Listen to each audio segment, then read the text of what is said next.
ang tiyan. Medyo nag-iingay na, no? Hindi na to kayang pigilan daw. Sabi ni Mark. Kailangan na pampaligaya sa panlasa, lalo pat ngayon ang kailangan nating mga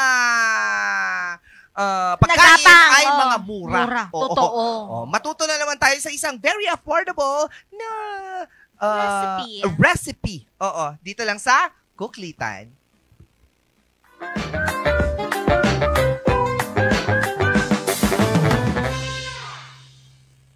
What's up mga ka-MB? Ngayon, sasamahan niyo na naman ako sa panibagong Egg Series Edition.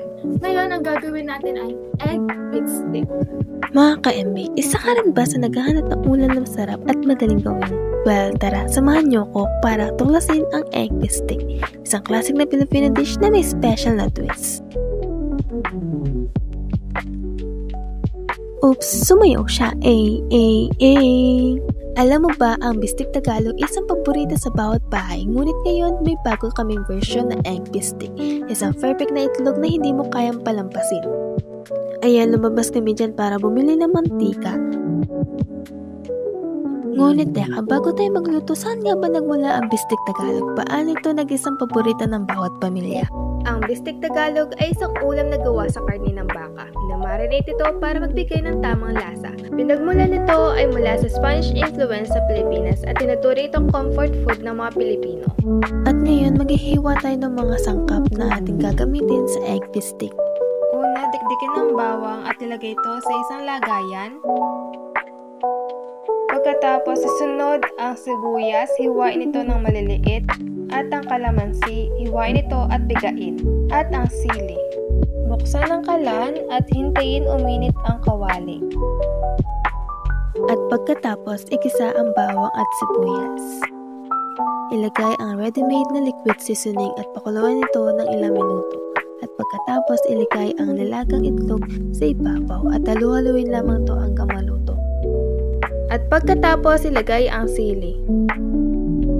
Halu-haluin lamang ito hanggang maluto na ang egg bistek.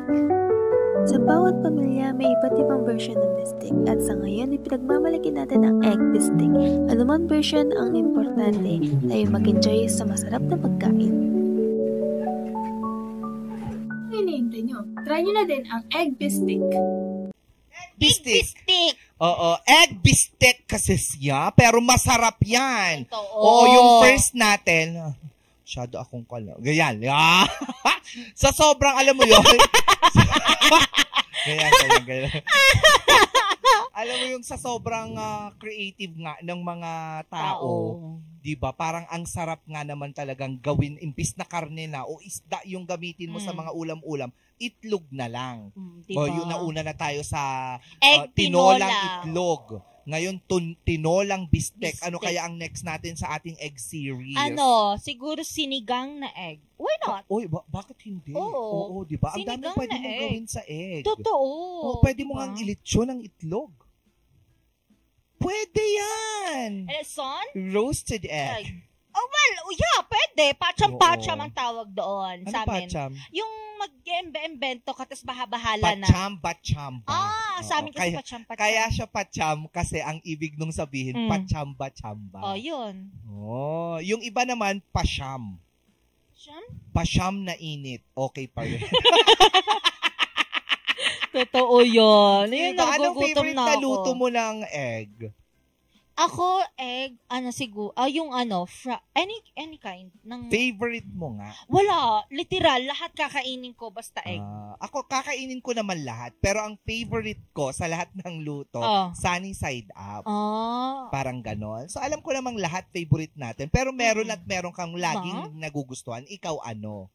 Siguro ang lagi kong kapag nakita kong kung ano-anong mga lutong itlog, ang aanuhin ko yung scramble. So yon ang favorite siguro, mo na luto, pwede. yung scramble egg. Sarap yun. Pero ayokong nilalagyan ng gatas kasi lactose nga. Ay, minsan lagyan mo ng masarap daw cheese. I lactose ka nga niya. Cheese omelette. Pero I tried one time kasi gumawa ako over the weekend ng namprik. Yung sausawan ng Thai. Masarap siya sa egg. Ba? Yes, super. Tapos sa mga gulay-gulay na, anong tawag mo dito? Boiled? Boiled. Oh my goodness. Nagutom ako, gawahan kitang namprik. Oo, ano ba Di yun? ba meron kang pangako last week sa akin? I cannot kasi iba yung pinuntahan ko kahapon. So, sinungaling ka. No, babawi naman. Hindi lang naiyabot. Mami,